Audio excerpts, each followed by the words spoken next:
All right. That is a beautiful thought. Camera speed, so anytime you want to go. Are we on camera? This is correct. Otto, are you ready? Otto? See, I'm letting you folks see the pre-broadcast preparation. Otto, are you ready? What is he doing? Is his tongue out? Same thing he always does. Yeah. Okay, good. Otto's ready. That is clear. That's really all that matters. The fire is going. Otto's ready. And, well, it's not. I'm ready, too. Hi, I'm Dennis Prager. This is my home. And it is a joy to be with you for the Fireside Chat, which is amazing given how much I travel. We never miss a week. Right? Isn't that correct? I mean, in years. I mean, I'm proud of that because it sometimes takes place at an odd hour. By the way, the man behind the camera got married since we last were together, you and I. And we wish you only happiness. Thank you. You have a terrific wife. You're a wonderful couple. May God bless your home. And that was it. You went to Texas, correct? Yes. Yeah. And you're back, and he's got a wedding band on, as I have. I actually did a show years ago. You remind me. I'm going to do it again. I'm a big fan of wedding bands. One of the reasons that marriage is important is that it makes a public statement. Hello, society, I am committed to somebody. We live in such a narcissistic age that people don't think that way. I don't know what to society to get married. Nobody thinks that. It doesn't even occur to people, let alone, again, with the wedding band. The wedding band is an announcement. I am committed to somebody. That doesn't mean that the person is an angel, doesn't mean that they'll never stray. I know that the human being is flawed, but it's an announcement. And it's a good one to make for both the husband and the wife. So it was nice to see, Rod. I'm really happy for you. I really am. And you're a wonderful couple. And you have a wonderful neurotic dog, which is a good start for any marriage. True. Yes, it says in the good book, he who begins marriage with a neurotic dog has a happy life. Amen. It's the good book. I'm not referring to the Bible here. It's just a good book that I picked up one day with silly aphorisms. Anyway, great to be with you, everybody. And we're living through an intense period in American life. And here's the amazing thing. There's no reason why it should be. For all intents and purposes, the United States is going through a golden age right now. We're barely at war. I mean, obviously we have troops in Afghanistan who are risking and sometimes dying, risking their lives and sometimes dying. But basically we're at peace. The economy is remarkably robust, uniquely so, essentially in the world. The University of Pennsylvania just published a study that there's less racial tension today than there was under Barack Obama. Because if you look in real life, there's virtually no racial tension. In the life of the average American, is there tension when people of different ethnicities meet? A white meets a Hispanic meets a black meets an Asian? Nobody cares. That's the amazing thing. The vast majority of Americans don't care. If it weren't for the left screaming and hysterical and angry and cursing, the country would have very little tension. But they manufacture hysteria because it gives their lives meaning. I was just looking at New York Times just today, I believe it was. It showed who is Republican, who is Democrat. And guess, shockingly, I'm being sarcastic, I knew I would have said so. The group most likely to vote Democrat are young single women.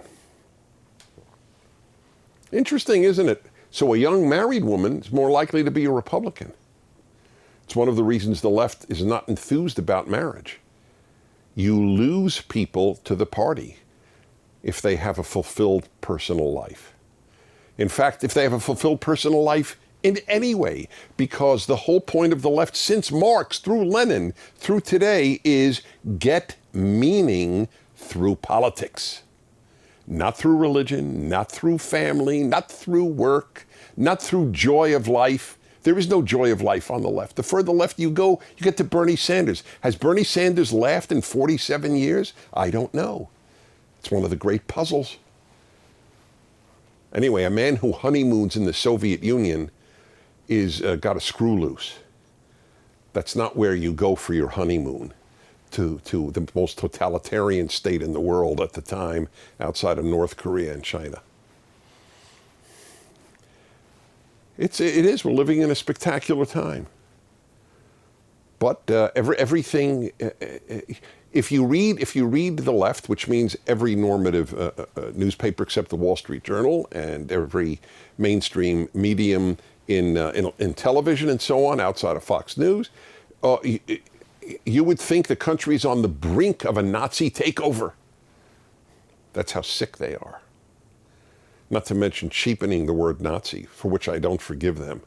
As a Jew, I have the uttermost contempt for the left, for cheapening the Holocaust by calling everybody, including me, and of course the president, Nazis. Either they don't know what the Nazis actually did, or they do know and don't care. I think it's the latter. They don't care.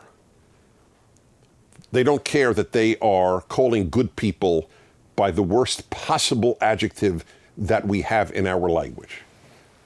It's worse than the word devil. Teams call themselves devils, right? The New Jersey Devils are a hockey team. Nobody says we're the New Jersey Hitlers or Nazis. You can play with the word devil, you can't play with the word Nazi, but the left plays with the word Nazi. This week, we came out, our weekly PragerU video is called the Charlottesville Lie, given by Steve Cortez of CNN. And I just have to say, Steve Cortez has the most important trait that society must cultivate in human beings for goodness to prevail, and that's courage. Goodness without courage is useless. It's just the way it is. Most good people are not courageous. That's a very sad fact of life. He is. For him to make a video and stand up outside of the video as well and say, guess what? The media lied and have continued to lie and lie at this moment. I just saw the cover of Newsweek magazine, and it shows the president, and what does it say? They're a fine people? Very fine. They're very fine people. We're going to show it on the screen. This lie, the Charlottesville Lie, as we call it in the video, and he calls it, is that the president called Nazis fine people. It's so obvious a lie. First of all, he said the very next day at his press conference, or the next 2 days, whatever it was, the day after or the 2 days after. He said, "Of course I condemn them. They're evil." I was referring to the people who came to protest the Confederate statues and the people who came to defend keeping up Confederate statues. And I said, there are good people, very fine people on both sides, and he was right, there are. There are fine people who think you take down the statues of people who did the wrong thing in history, and there are people who say you don't take them down because you don't erase history. Okay, so there are good arguments on both sides. But he wasn't referring to Nazis. There's such an obvious proof. This man who's accused of saying there are fine people who were Nazis, or there are Nazis who were fine people, has a Jewish daughter, Jewish son-in-law, and Jewish grandchildren. Now, guess what Nazis want to do to Jews? Murder them. That's the essence of Nazism, is to murder Jews. That is the core belief of Nazism, is to slaughter Jews. Hitler was more interested in killing Jews than he was in winning World War II. Read The War Against the Jews by Lucy Davidowitz. I mean, this is a very, very well-known fact of history. That is what animated Hitler, annihilating Jews, wiping them out. A Jewish baby was a state enemy. Now, you can think what you want about the president, but it takes a type of human who is beyond anyone's imagination, who would think there are fine people who want to murder their children and grandchildren. Is that fair? Even a leftist would have to acknowledge that. So it's impossible he believes that there are fine Nazis. It's impossible. Also, there's another obvious argument. There are fine people on both sides, so if he meant Nazis, then he also meant Antifa. You think the President of the United States, Donald Trump, thinks there are good people in Antifa? There are very fine people in Antifa? I don't. If you're in Antifa, you're despicable. You're the scum of the earth. Just as if you're a Nazi, you're the scum of the earth. That's moral clarity. Hello? The opposite of what you get if you go to school. He thinks there are good and fine people in Antifa? That's what you're saying if he says both sides, right? It's impossible. There's this moronic video up, and I only make reference to it because it's got 106,000 views, which just makes me cry. I don't care if the people attack me. It is. I've discussed this on these broadcasts. It means nothing to me. Nothing. But I do care if people lie and sucker in people to it. His argument, the guy, by the way, he's anonymous. You don't see his face. You don't have his name. All you see is a skull and crossbones. This is a sophisticated presentation for highly sophisticated people watching. I have an image of this guy sitting in his mother's basement. And his argument is, oh, PragerU was lied. PragerU lies. PragerU lies. They said that the media said that the president said that that there are fine people on both sides, and so that there are fine Nazis. And they said it's not true. The media never said that. And I thought, this guy has to be kidding. The cover of Newsweek just now is the claim again that the president said there are fine people among the white supremacists and Nazis. That's the entire message of the media for the last, 2 years. That's like saying the media, the media have said there was Russian collusion? Oh, PragerU was lying. The media never said there's Russian collusion. The people who believe that video, do you realize there's a perfect phrase for these people. The Groucho Marx did it when he was caught having an affair with another woman in the bedroom. And his famous line, "You're going to believe me or your lying eyes?" That the people watching, the people who think that this is a valid video have just lived through an immersion of the society in the lie that the president said that there were good Nazis.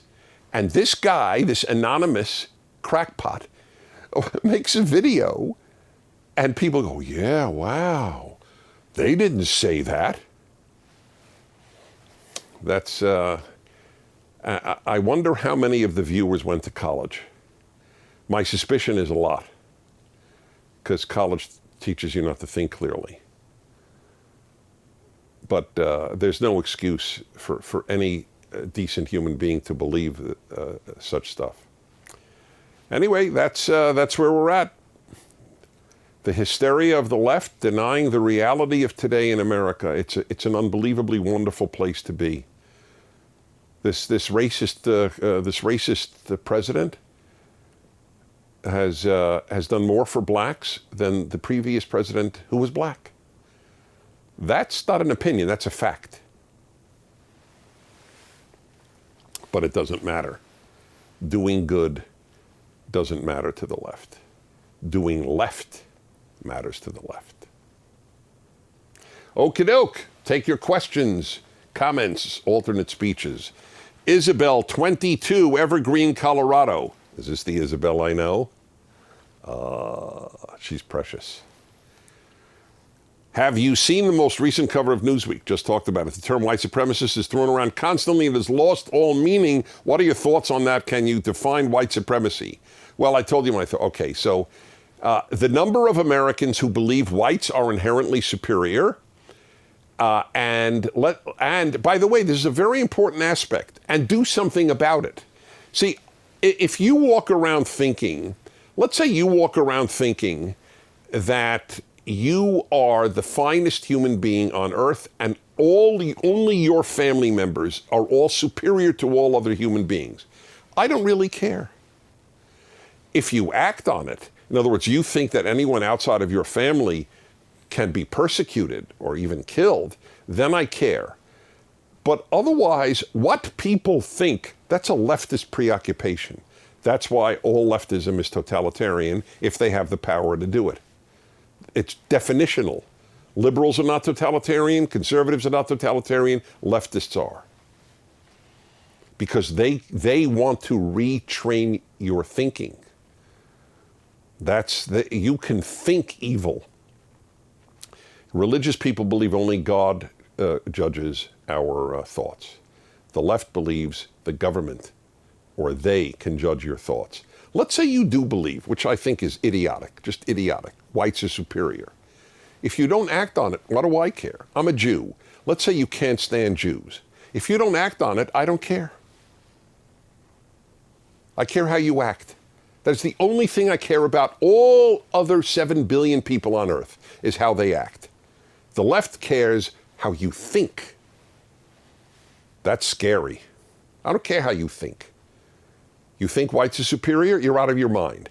But I don't care if you're out of your mind. If you don't act on it, it doesn't matter to me. You don't think there are blacks who think they're superior to whites? You don't think there are Asians who think they're superior to everybody else? They do the best. They have the highest grades. They have the best per capita income. So what? China, do you know what China means in Chinese? Middle kingdom. They think they're the middle of the world. They've always believed this. Non-Chinese are barbarians. The Chinese are higher. Do you care? I don't care. If they don't act on it, what do I care? Japanese think they get the sun before everybody else on earth. Did you know that? It's called the land of the rising sun. That's why there's a sun on the Japanese flag. It's not a target. It's a sun. Do you think the Japanese get the sun before everybody else on earth? Bet you don't. Do you care that the Japanese do? Bet you don't. Neither do I. When they acted on it in World War II, that was bad news. When they repressed and tortured and did medical experiments on Chinese and Koreans, by the way, those are the people who suffered the most under the Japanese rule, not Americans. People who suffered the most were Asians. But the odds are if you went to college, you have no idea about what I'm talking about.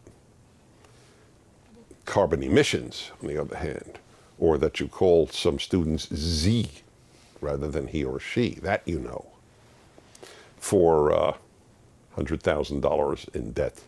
Lucky you. Can you define white supremacy? Yeah.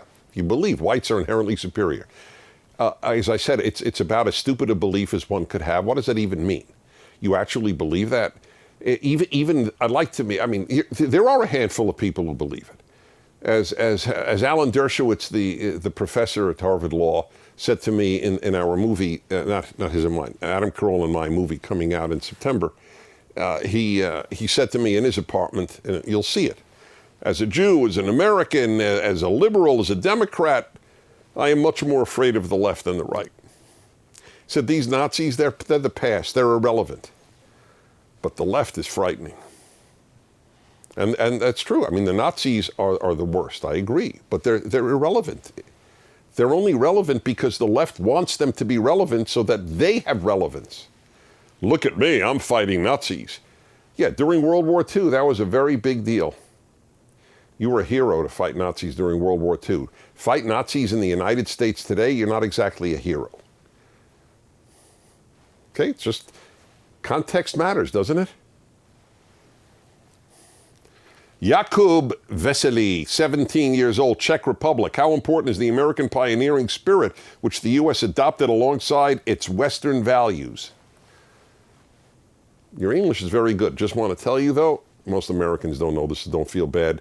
It's, in this case, is ITS, not IT apostrophe S. It's just, I'm sorry. Now, by the way, is that from him, or did somebody at PragerU screw up? Probably copy and pasted. Copy and paste. That's what I thought.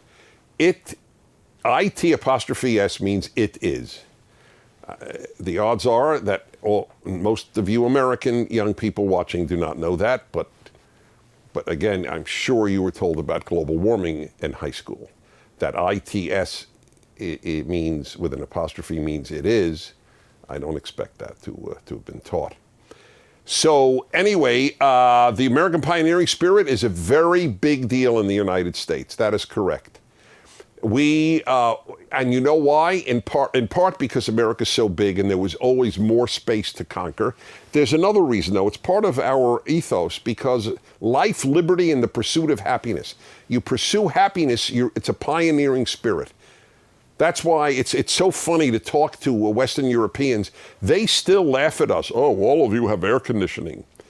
And then when it gets hot in Europe like it's been this summer, they go, man, maybe air conditioning is not such a bad idea. You want to have a great conversation on your next trip to Europe?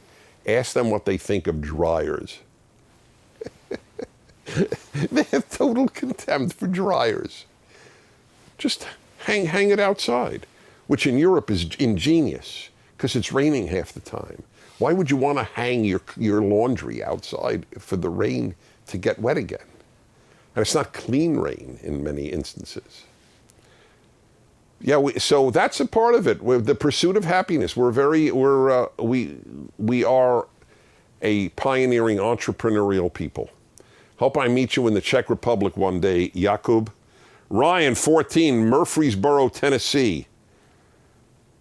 I like this, all these young people. This is a big deal. By the way, if you're 89 and want to send a question, I don't discriminate. I just take what I get. I will take your question if it's a good question. Just want you to know that. Why does nothing the left do or push forward give people a sense of purpose or happiness? No, I think you're misstating the case. Everything the left does gives them a sense of purpose. They don't have one, so leftism fills the void. They don't have religion. Very many don't believe in marriage. They are devoid. They don't have... God and country gave most Americans meaning. God and country, and then of course family. God, family, country, right? But if you don't have God, you don't have country, and you don't have a family that you've made, obviously people have parents, so you're going to have to find meaning in some left-wing cause. And on the race issue, they're trying to redo the 60s. Let's do it again, because, those lucky people, they really did. In the 60s, there was something to really fight. The idea that a black could not stay at a certain hotel or eat at a lunch counter, it's sickening. I get it. But today? So they have to fight for new stuff. I will get meaning out of telling a 3-year-old who says, I really am a girl. Oh, you really are a girl. Poor guy who was on Candace Owens' show on PragerU. And what was his name again? Mario Lopez.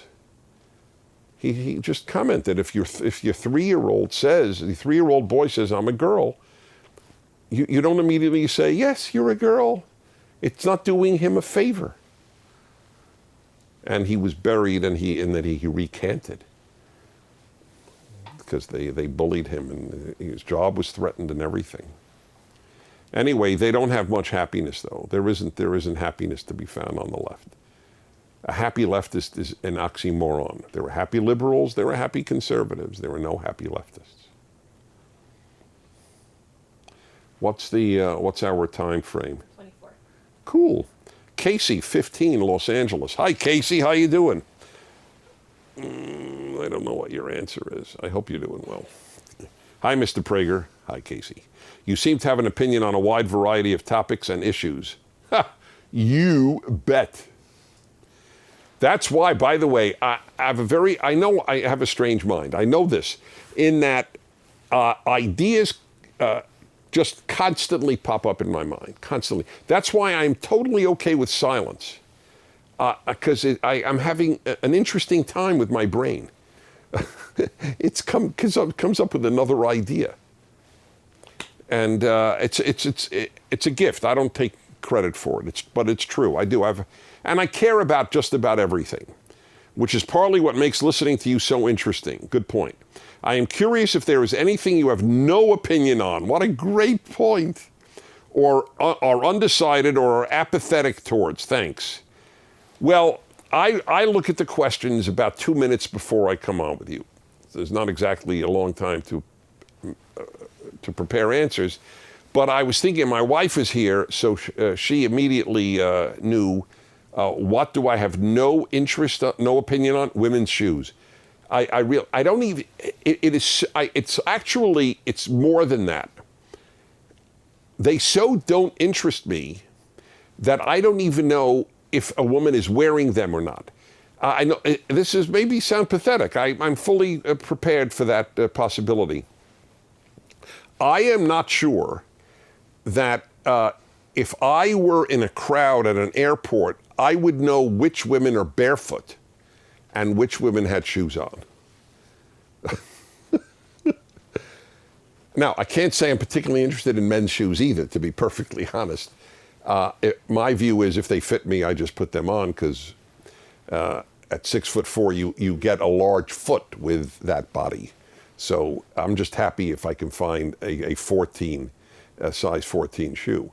But anyway, so that would be an example. I must admit I have no, and this is a flaw, I admit it. I have no interest in gardening. And I know a lot of people do, and I envy them. You're a better person than I am. I acknowledge it. But if you left me alone in the gardening tools department in a store, I would start thinking about my favorite Shakespeare works, or what symphony I would like to conduct next. It doesn't excite me. But most things do excite me. I will admit it, but I'll tell you what. I'll tell you. Here's one I really admit. This is going to lower me in some of your esteem. So I'll put it in the words of a friend of mine, Bruce Hershenson. Bruce Hershenson ran for U.S. Senate many years ago against Barbara Boxer in California, and he nearly won. And we've been very close for many, many years. And he once said to me, Dennis, I am going to tell you Bruce Hershenson's nightmare. I was thinking, what is Bruce Hershenson's nightmare? Is packing a car with stuff for the beach. And I thought, yeah, that's my nightmare too. The thought of sitting in the sun on the beach has no appeal to me. My view is that oceans are for fish and cruise ships. That is why God made swimming pools. That's where we should be for swimming. Many don't feel as I do, and I respect that completely. But I admit that the beach holds no appeal to me. I love mountains, and I live by mountains, and I love them. But the beach... So there are a fair number of topics that would qualify for that great question. Who was sent that again? Casey in L.A. What's our time now? 28. All right. Fine. 1 second. How do I get rid of the keyboard? Oh, there it is. It shows a keyboard with a down arrow. I should have found that sooner. Jim, 14, Nashville, Tennessee. I was just in Nashville. My dear friend Carol Swain running for mayor. How should I tell a leftist friend as to why Trump has been a good president in our time? Thank you for all your hard work with PragerU and the Fireside Chats. I love listening. Thank you for starting them. That's very sweet of you, Jim. Well,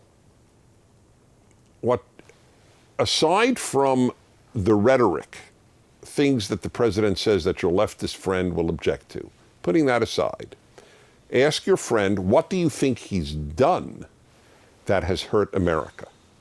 In light of the lowest unemployment rate in recorded history for blacks and Hispanics, and a low unemployment rate for everybody.